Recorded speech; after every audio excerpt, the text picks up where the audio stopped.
Hello and welcome to Sincerely Elvis Presley. I'm Sean. If you're new to the channel or if you're a regular viewer, thanks for tuning in. I do appreciate it. In 1976, America entered its bicentennial year, and Elvis entered what would be the last year of his tragically short life. In a lot of ways, 1976 was a year of last times. So it was the last time Elvis would perform at Lake Tahoe. It was the last time that Elvis would perform in Las Vegas. And insignificantly, that was the December season at the end of that year. But there had been no early season. For the first time in 1970, he didn't kick off the year with a season in Las Vegas. So I think the love affair with Vegas was already well and truly over. And it was also the last time that Elvis would ever lay down any studio recordings. And when I say studio recordings, obviously I'm using the term a little loosely, because the trend of Elvis being disinclined to actually go into a professional recording studio had continued, and RCA were getting desperate for product. He'd recorded there in 75 and they'd released the Today album, but they had no new material in the vaults. There was a contract to fulfill. There were albums to put out.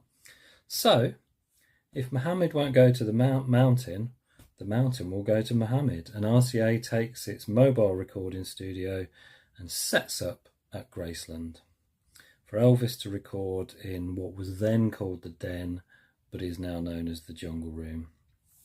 I guess that was chosen because it had the space and, you know, with its carpeted ceiling and carpeted walls, and I don't think there's carpet on the walls, but there's a lot of green carpet in that Jungle Room, and I guess maybe that improved, you know, the acoustics in terms of recording, deadened the sound a little bit.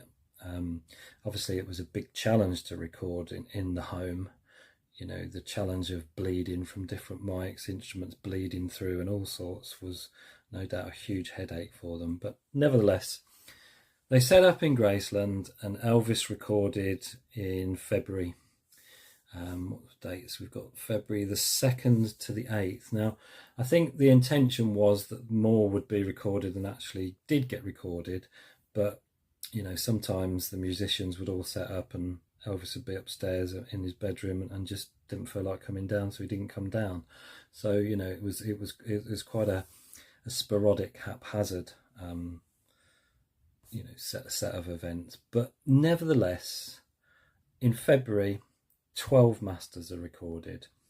So RCA have enough there for 10 tracks for a new album in 76. Later on in the year, towards the end of October, Elvis lays down another 4 masters. So that gives RCA a 6 left over that they will use on the following album. But in 76, 10 tracks are used for the From Elvis Presley Boulevard album. Now, there's a lot of debate, I guess is the right word, amongst Elvis fans about those recording sessions in 76. Some think that the material produced is largely downbeat, and you know, it's not amongst all fans' favourites. It wasn't done any favours by Felton Jarvis and his usual attack of syrupy overdubs that he seemed determined to layer over most of Elvis's later output. And what we've seen in recent times is a sort of stripping back of that and taking away those overdubs and going back to a purer sound. And I think you get a much better feel of that, about, you know, the purity of those recordings and, you know, what was actually going on. I have a huge affection for the recordings that took place in 76, particularly those on From Elvis Presley Boulevard. I got that album for my birthday in 1976, so I think it'd been released, if I remember rightly, May, June time, and I got it in the July, so it would have been, you know, a pretty fresh release. Now, people have kind of said to me, well, 10 years old, that was a bit of a heavy album to be getting as a 10-year-old, but I didn't really see it that way at all. You know, I personally at that time enjoyed it immensely, and I played it to death. And over the years, I think I've come to appreciate those tracks even more. There's a, I don't want to use the word intensity, but there's a, in Elvis's ill health, in the state of mind that he was in, not really having long left to live, although, you know, he wouldn't have known that at the time. But there's a resonance in there. I am struggling to find the word. The thing I can equate it to, really, if you listen to Johnny Cash's last set of recordings that he did with Rick Rubin for those last 4 albums that he released, there's an emotional resonance there at all. It's a world weariness. There's that in Elvis's performance, he draws deep into a well of emotion that, yeah, he'd always had the ability to convey emotion and feeling into his performances. But I don't know, there's something about the 76 recordings that give it a if you like, a dark edge that isn't there in any of his other recordings. You know, there's a, I don't want to say an urgency either. The same happened with Cash. He said, just let me record and I'll record everything I can while I still can. And, there's almost that sense to me of that mindset in Elvis, getting all that emotion out, getting his frustration, getting his, if you like, I don't want to use the word depression, but clearly his state of mind wasn't in the right place. His health was suffering. He was beset with, financial worries because of the rate he was spending money and the huge amount of people reliant on him for an income. There was a lot of things going on in his head, I think, and I don't know, I think everything sort of gathers together and gets pushed out in those performances. I just think they're spine-tinglingly good. And I know not everyone feels the same. Everyone feels there can be a bit downbeat, and they're not their favourites. But to me, I just think they're spectacular.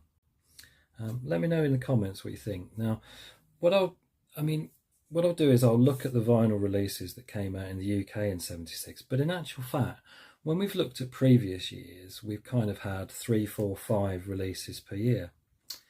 There wasn't many in '76 at all. So what we do get is a Legendary Performer Volume 2. So RCA carries on with this idea of putting out some unreleased material, stuff that hadn't been out, performances that hadn't been out before, mixed together with some released tracks as well. So we got a Legendary Performer Volume 2, and I don't know what it is about the Legendary Performer, but my experience is the covers often are a bit manky. I'm gonna have to get a better version of that one. But Legendary Performer Volume 2, and then From Elvis Presley Boulevard. And in the UK, in terms of album releases in '76, that was it. There was a rehash Camden, the collection, another Camden rehash that wasn't an original Camden, but kind of an amalgam of previous ones. But that was it. 2 actual proper releases, as far as I'm concerned. So, that was something we hadn't seen before. So here we have the album that I got for my 10th birthday in '76 from Elvis Presley Boulevard, Memphis, Tennessee. And as I said in my '74 episode, when I looked at the recorded live on stage in Memphis, that the cover for that would have been ideal for this. And apparently, in the original planning, Graceland was going to be in the background somehow, or behind Elvis. I don't know if it was this shot that it was going to be behind, but apparently that was considered and dropped because they thought it was too similar to the recorded live on stage in Memphis. And interestingly, you know, your original pressings of this said recorded live, because RCA considered that as Elvis was there and they were sort of recording in his home, for some reason that counted as recorded live. How that's any different to recording in a studio, I'm not sure. And you know, it probably was very confusing for the general record buying public to see a record with that cover shot of Elvis performing live and recorded live. So you know, it is a bit misleading, and later pressings quickly dropped the recorded live. That's kind of how you know you've got an early pressing, because it says recorded live on it. Quite a bare bones back cover, sort of mock-up of a letterhead of Elvis from his home saying, "Dear friends, thank you for your loyalty. I sincerely hope you like my new RCA album. My best wishes, Elvis Presley." And then your tracks in your little circles there. But just a phenomenal album. To my ears, you know, at the time, I didn't really consider it downbeat. Yeah, fantastic. So there have, as I said, been numerous releases in the last decade or so, bringing us material from the sessions stripped back, the overdubs taken away. We've got alternate takes, but I think what I'll do is I'm going to look at those in the 77 episode and sort of round up that whole recording, especially as really when I talked about a year of lasts, this really is Elvis Presley's last full studio album, because you can't really count Moody Blue, because 40% of it is made up of live tracks, because they didn't have enough studio tracks to make up the whole album. So in many ways, this can be seen as Elvis Presley's last full album of studio recordings. So I'm going to look at the various releases that strip them back and give us outtakes in the 77 episode. But what I will do is just look at the various versions I've managed to pick up of the From Elvis Presley Boulevard album. So this is the music on vinyl release. This is a numbered limited transparent blue vinyl. And I have number 799. I don't know if that's even going to come out. 799. Quite nice. And I also have, because I love the album so much, the Friday Music version. So it sticks to the standard sleeve, but you do get the inner sleeve showing a blow up of the Hurt single and the label. And this is on your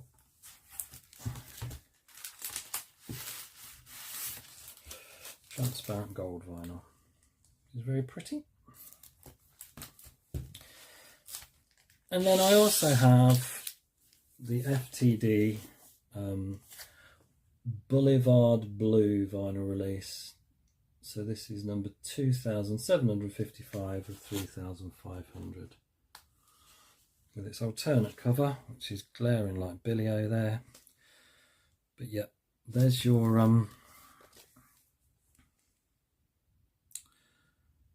Elvis Presley Boulevard. Now you will see various dealers and people on eBay and what have you trying to charge a fortune for this Boulevard Blue vinyl. But there is still a UK dealer website, if you look hard enough, that will sell you this for £70, which is a lot cheaper than some people are trying to get for it. There's your Boulevard Blue, whatever Boulevard Blue is. Looks like any other blue to me, but yeah, there you go. And that gives us a lot of alternate takes. Absolutely fantastic listen, that. So, in 1976, Elvis toured no less than 8 times. Now, when you, I guess we've come to know artist tours as being huge, lengthy things that last months on end. Elvis's tours are kind of short, sharp shocks, you know, a handful of dates, and then you'll be back in Memphis and then go back out on the road for another handful of dates. So when you say 8 tours, you know, you're probably talking somewhere between 8 and 10 shows per tour, which is still quite a punishing schedule when you look at, you know, a man whose health was beginning to fail him. But one of the most famous shows that happened in 76 happened on New Year's Eve in Pittsburgh. And whether it was because Elvis was now, you know, he played his last season in Vegas, he must have known that he wasn't going back there at the beginning of 77. So whether there was a sort of a demob feeling or what it was, but in this particular show in Pittsburgh, he gives an amazing concert. In fact, you know, it's what's it say? Some 60,000 strong amassed to witness Elvis's first New Year's Eve concert ever. Precisely what? Oh no, this talks about 75. Sorry. At the end of 1975, with the star at his happiest when on the stage, Elvis performed to the largest live audience of his career at the Silver Dome in Pontiac, Michigan. Some 60,000 strong amassed to witness Elvis' first New Year's Eve concert ever. So that was 75. Precisely 1 year later, on December 3rd, 76, a leaner Elvis delivered what is now considered to be one of, if not the greatest performances of his short life. I don't know if I agree that it's one of the greatest of his life, but it is a phenomenal concert. And this beautiful little package, Final Countdown to Midnight, is something I managed to get my hands on recently on the Backdraft label. And you get a DVD with it, and you get a CD of the show, and it is one heck of a show. Actually, they've split it out onto 2 CDs. In this book that comes with it is it's a fantastic record of the show. So you got your Super 8 on the DVD, and then you get a visual record to go along with it.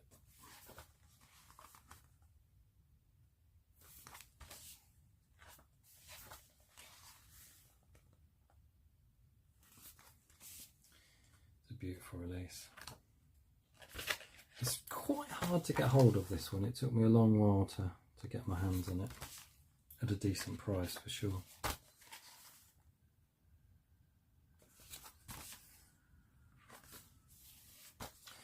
I'm sure a lot of people, in fact probably most people that watch this channel know the story of this particular, the set of Phoenix jumpsuits. But in case anyone doesn't, apparently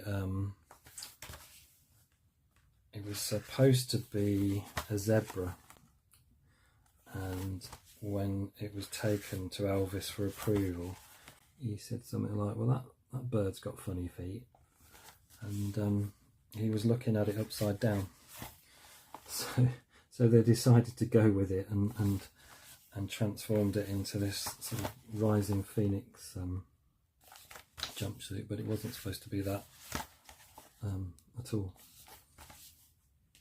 I think that's the right story. It's something like that. I'm pretty sure it was a zebra. What a fantastic visual representation of that show.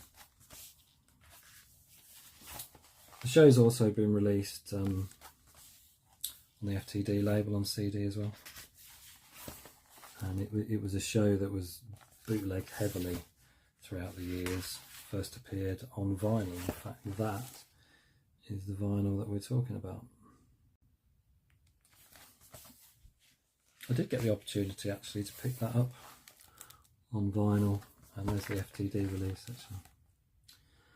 actually.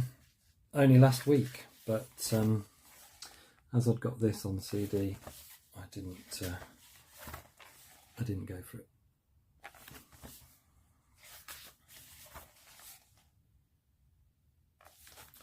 This Backdraft label, when they do product like this, they really do give you something special. This is fantastic.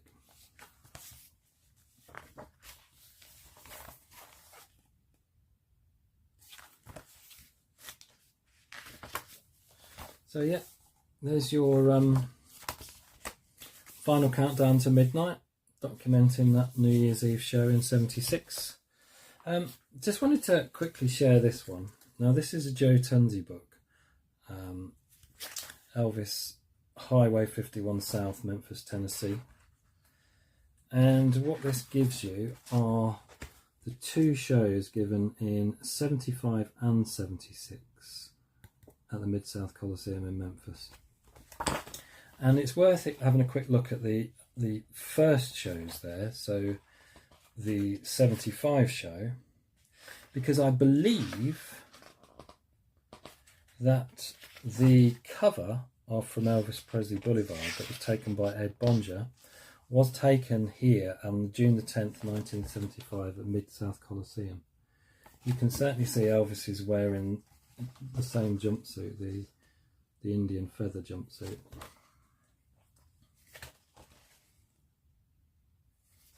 So you get Mid-South Coliseum '75. A load of great photographs from that date. And then you also get '76, July the 5th, 1976. So this was taken 11 days before I got From Elvis Presley Boulevard for my birthday.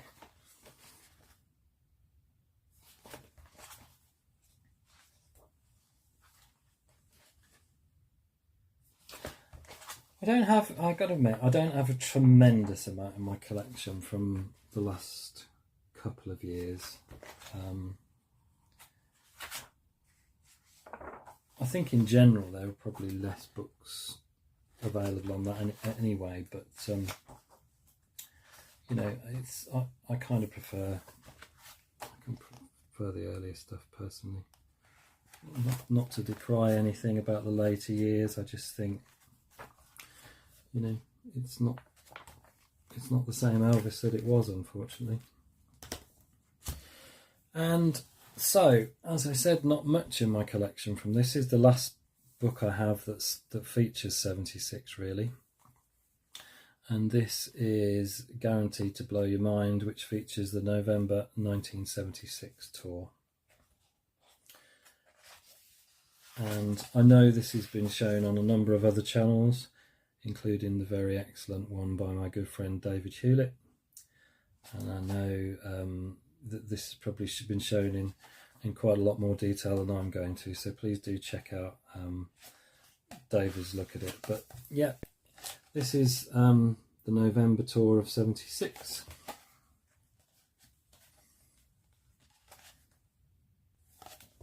Which is a great record of that particular tour. You get your contemporary articles,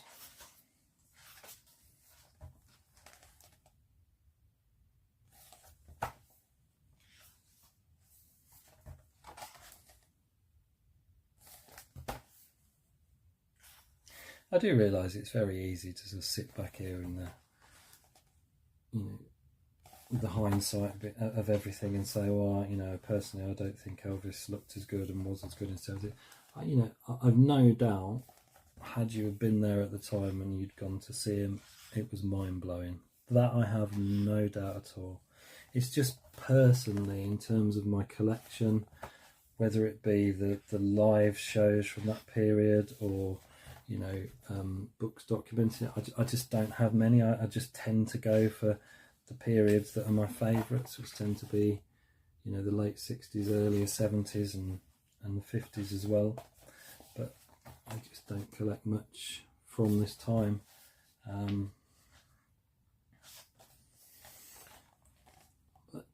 There you go.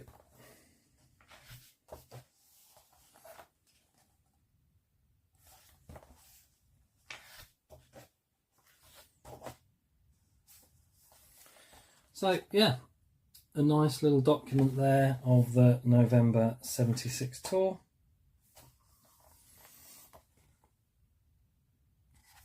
Really nice little book. So that's it really, that's all I've got on 76 in the collection, solely on 76, and even one of those has got 75 in it. But you know, as I said, I've got a caveat. It's not that I think in any way, you know, Elvis on a bad day was better than anyone on a good day. But like a lot of us, I just, you know, I kind of wish he'd taken some time off and got himself well. But, you know, what ifs? They don't get us very far really, do they? So, and I know, you know, ultimately we all have our favourite periods and our favourite eras that we like to focus our collection on. But in previous episodes, I've been able to walk around and pull out no end of different bits and pieces really. And it's a bit more restrictive. I think it's a bit more restrictive as well because we only see those 2 actual album releases in that year.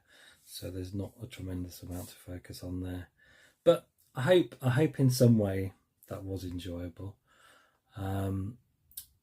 Please do, if you did enjoy it and you haven't already subscribed, please do subscribe. It really does help the channel, and don't forget to comment, because I love reading everyone's comments, and you know, all the good stuff is great and much appreciated. So as we're approaching the Christmas season here as if we're the only ones, as we're approaching the Christmas season, my 77 episode isn't going to be coming out in a week's time. It's going to be coming out this Wednesday at 6 o'clock GMT, 1800 GMT. So yeah, 77 is going to come out a bit earlier than it would normally. So I hope you can join me for that. So until then, take care. Ta-da. We'll meet you again. May God bless you. Adios.